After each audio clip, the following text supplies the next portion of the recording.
This is Jim Leach from jimleachart.com, and when I started painting this study of, it's a detail of a Satyr from two Satyrs by Rubens.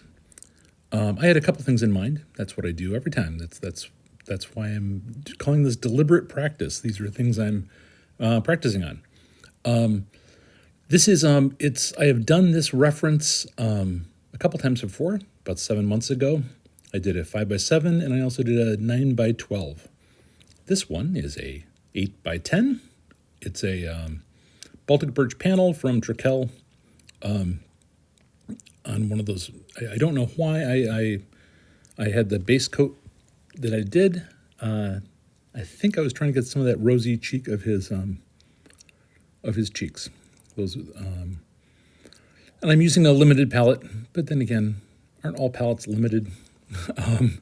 Burnt sienna, I augmented it with some alizarin crimson. I'm trying to learn how to use that color. It's just too wild for me, frankly. A little bit of umber and a little bit of ultramarine and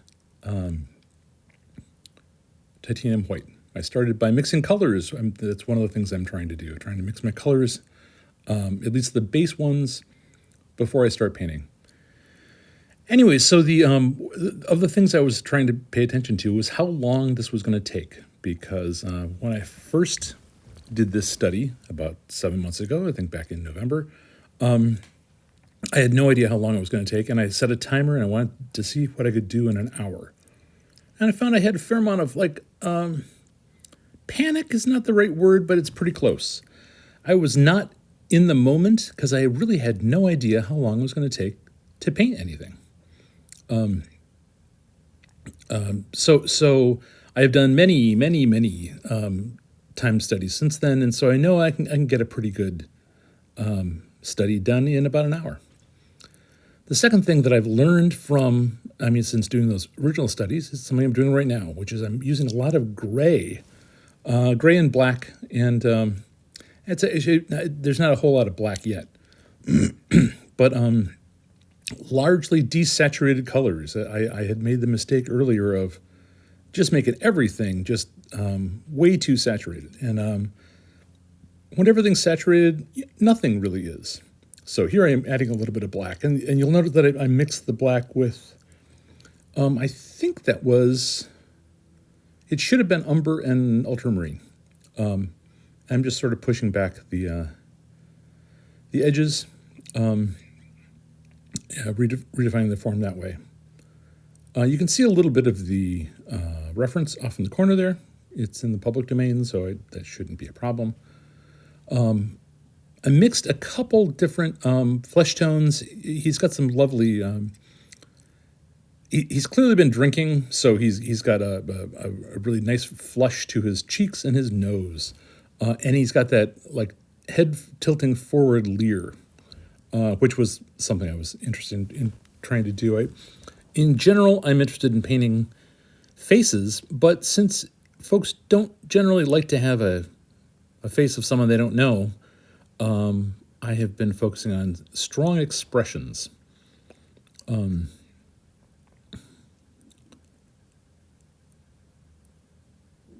So I notice I am not, well, no, I was going to criticize myself for not having gone from dark to light. But I did key in, I think probably the lightest part of the canvas is that upper part of the forehead. And I did key in some of the darkest dark, which is be behind him.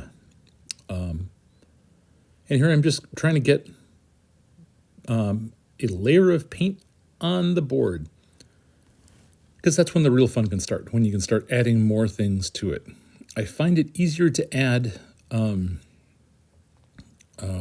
light on top of dark than to add dark on top of light. So that's why I generally try to work dark to light, not just because everybody tells you you're supposed to do that.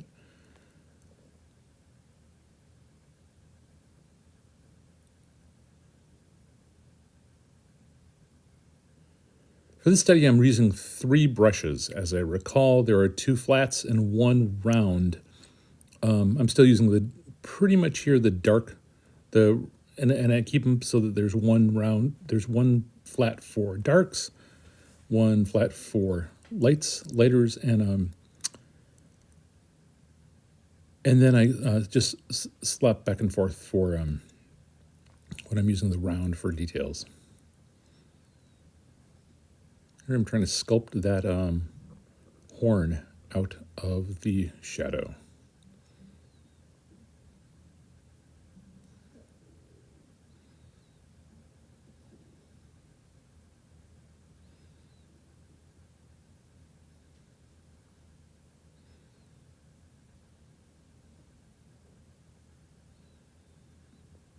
I am not going to show you the previous attempts I've done on this because they're not that great, and also I don't have a good record of what I was trying to do. You'll notice at some point when I realize that, oh no, I don't have any yellow on my palette, even though I adore yellow ochre. And you'll notice that's a problem because he's wearing a wreath of some kind of ivy. The problem I have with that is that I mix an ivy that is a green that is far too light. Yeah, here I am. I think I base coat him in gray and then try to add a little chroma afterwards. Which is generally a feasible strategy. I really appreciate Rubens for a bunch of things. I think he's got a very good, or what I want to learn from Rubens is his, the fleshiness. I mean, that's what everyone talks about with his female nudes, but it's when anything is embodied, he's got a good control of flesh. It feels like really embodied. So that's one of the things I'm trying to learn from him. I do not like this particular piece as a whole. I don't like the composition. There is a second satyr behind him who's drinking, which is that gray in the background there. You can see that if it wasn't cropped, it would show more of this figure that's in pure profile, and it just doesn't. It doesn't like speak to me as much as the this full face-on confrontational leering satyr. Here we go. Here I remember. Oops, you need some green. So I'm mixing a little bit of green, and that should be about 2 or 3 shades darker, because it's about the same shade as his hair. And so that's a mistake I can see. And that's actually, I'm noting that you can learn by watching me talk about my mistakes. This is deliberate practice. This is not a lesson. I am not that much better. I'm sort of a beginner myself. So what I'm interested in with these videos is to show what deliberate practice looks like, which is not just doodling, but just having, and also having a set of goals for each painting session. So at least for your studies. This is the stuff I wanted to learn here and play with and get in my hand. Master copies are always amazing for that because you are learning. You're just amazing sorts of things, even subconsciously, by looking at what Master did. This is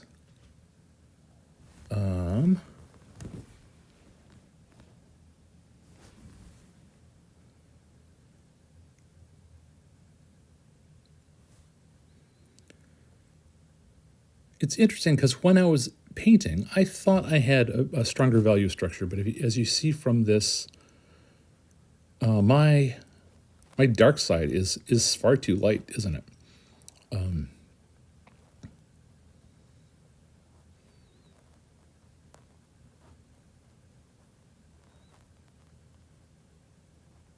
I wonder if I get around to correct that.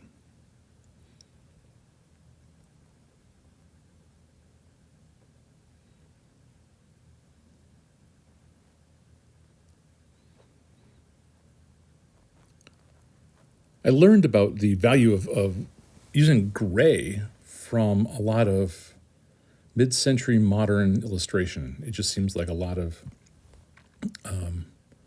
those allow their color to pop by having much of the base description of form happening with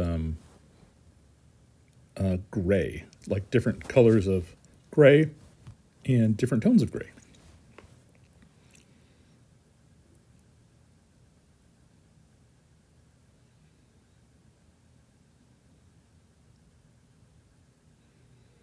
In particular, when I first did this study, when I did a study based on this reference, I also did an original piece, which was a self-portrait, sort of like Santa, where I was taking into account all of the, the Coca-Cola mid-century Santas.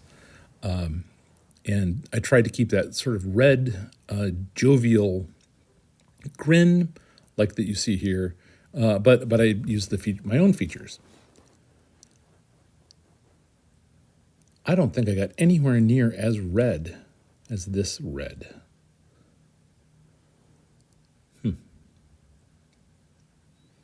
This study took about 50 minutes, so it's a little under an hour. That's including mixing the paint.